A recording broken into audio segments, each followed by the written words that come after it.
Hey friends. So today's revelation showed up as I was doing my meditation this morning, and I did a pretty short meditation because we're getting back into this whole school day routine. Yesterday was my daughter's first day back at school, so just getting all the pieces in place, getting up early enough to get my process started so that by the time I have to wake her up, everything's kind of like happening. I'm getting back on the horse is what I'm trying to say. But what showed up in my very brief meditation was actually kind of a deep thing, kind of an important insight. And it's something that I've heard Sadhguru talk about a lot. And basically, it amounts to a kind of like, I'm going to make a not necessarily controversial statement, but I'm going to make a bold statement and then tease out why I think this is true. But something that I've heard Sadhguru say, and what has become clear to me in sort of keeping this understanding throughout my own meditative practice, is that thinking has no value in and of itself. Thinking has no inherent value. And that sounds kind of obvious, right? We might sort of intuitively agree with that. Yeah, of course. My thinking doesn't have any value. It's just my thoughts, right? It doesn't have any real meaning or value. But the thing is, when we look at how we actually engage with our thinking and what level of intention every aspect of our thinking truly has, we start to get a little bit of a more realistic picture of whether or not we believe subconsciously that our thinking has value or our thinking doesn't have any inherent value. Because most of us, I'm willing to bet, invest quite a lot in the thoughts we have about the circumstances of our life, about the circumstances of our families, in our relationships, the thoughts we have about the way things are. I would venture to guess we actually we invest those thoughts with quite a lot of perceived value. I know I do. That was one of the things that I watched my mind doing today in meditation. I was like, look at all, I had again, it was kind of a brief meditation, so I didn't have a lot of time to go really deep. But as I watched the sort of mind fluff fluttering as I sat down on the cushion, I was like, oh, look at all this. Look at all this chatter. Look at what my mind thinks it's got to go do now. Like, even just like 15 minutes from now, even just what am I going to, what are Annalise and I going to do during her violin practice? Like, look at how much stuff my mind thinks it has to do. And that's it. So believing that carries importance tends to make me, I'll speak for myself, it tends to make me misallocate my energy. It means that I find myself chasing down what I kind of perceive as being important things or necessary things to do, things to accomplish, things to whatever. And so it's like a cascade or a domino effect can happen early in our day, or can span across weeks and months and years, where we're there's a kind of like continual tipping over of the next thing that needs to get done, because we think it does, because that's the next logical step in our thinking. But it's not coming from the moment. It's not what's actually happening now. It's not actually arising from this moment.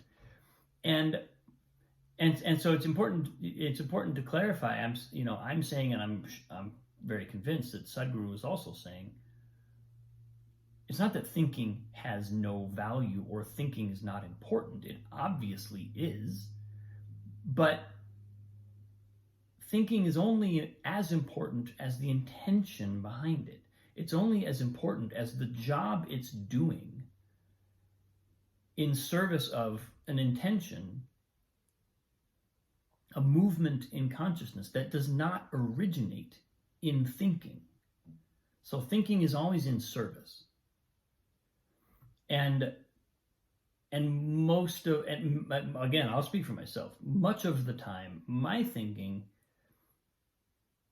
is, or more of the time than I would care to admit, my thinking is in service of itself. My thinking is in service of its own kind of circular or self-feeding energy. And that's not great. That's why it ends up being a misallocation of energy.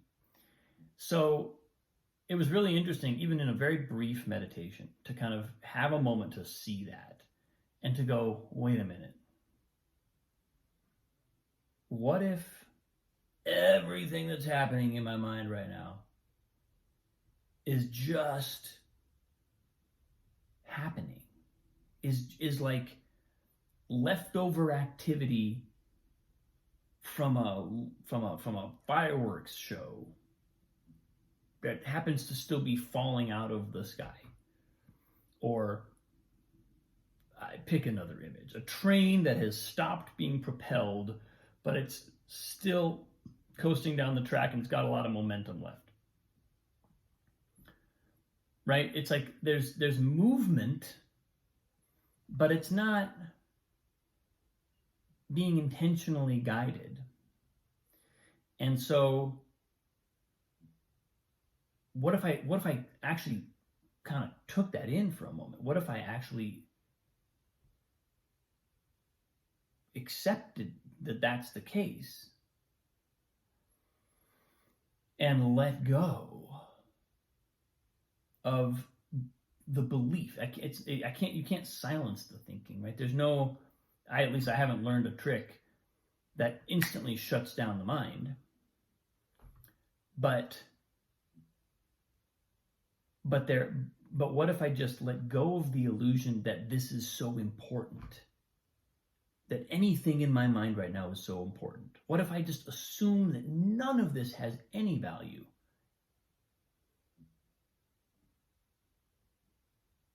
And I come back to an intention that's not affected by any of that.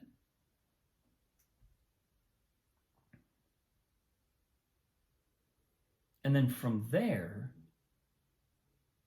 decide where to aim my next channel, my next laser beam of thought energy. What if I tried that? What if I just gave that a shot? Because man, I have a very active mind. And I've known this about myself for a long time. And I think many people who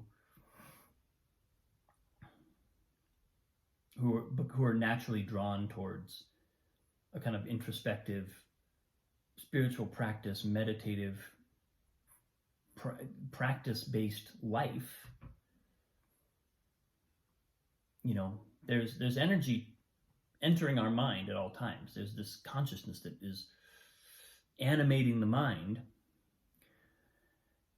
all of which can be highly positive and highly evolutionary if it's guided in an intelligent way. But if it's just the mind starts to feel energy, and then that energy kind of becomes its own end in itself,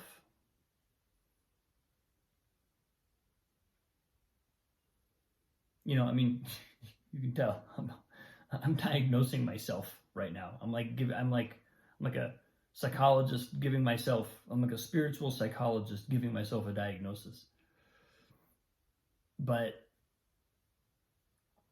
it's an important one, and it actually matters. It actually matters, understanding, like, if I could just, whenever I have a thought, because the thing is, like, it's all kind of well and good. It's all in good fun when the mind is sort of spinning its wheels, but in a relatively benign kind of way. There's no anger involved. There's no problem. It's just sort of, or the problems are small. Nothing is really very threatening, right? That's a situation where it feels like, not such a big deal to be so. Do we really have to be that conscious of whether there's an intention behind our thinking? Well, the answer is yes, I think, because otherwise, in the moments when the stakes do go up and there are more important things at play,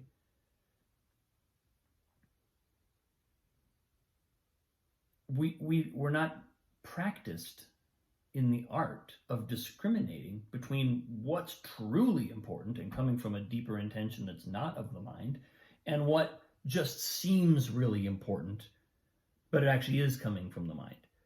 And I can promise you, this is a distinction that I don't always make clearly, or at least sometimes I have to catch myself when I go off track. My mind will start to get really upset about something, and energies like upset or anger or frustration tend to take on a momentum. It's like that train is not only just rolling down the track, now it's got fuel behind it. It's going. And it's like, well, but why? Why would you accelerate that particular trajectory of psychic expression? Nobody would ever do that unless it was habitual, unless it was compulsive, unless we were not in control of our mind. So whether the moment is benign or sort of more dangerous, it actually matters, because we don't get to choose. We don't get to, like, suddenly in big moments of importance get to choose. Okay, now I want full consciousness. That's a practice that has to kind of pervade every moment of our day. Thank God we get some moments where the stakes aren't that high, when we can get it wrong, but we can hone our intention and we can hone our own awareness. So, yeah, I think I'm working with some pretty big energy in myself. I've spoken in many of my posts leading up to this one about being in a transitional phase in my life. It feels like there's a crossroads. I've been struggling with some deep, just aspects of myself that have been in play for years. I mean, I'm talking about memories coming back from 20, 25, 30, 35 years ago. And they all have, there's a timbre, there's an emotional timbre to them that feels like it's been something I've been both avoiding and also compensating for in a number of ways. And so I think because I do feel the stakes rising in my life to make some really, conscious distinctions and really conscious decisions about how to invest my energy in the next phase of my life. Things like this, things like how do I use my mental energy? How do I even perceive what's going on in my mind in a way that is accurate, that's in alignment with reality as opposed to delusional? Feels like it matters. So yeah, that's where I am today. Thanks for watching, folks. Stay with me. I got more. There's a lot's happening right now. But I appreciate you tuning in. Hope to see you again. Thanks. See you tomorrow.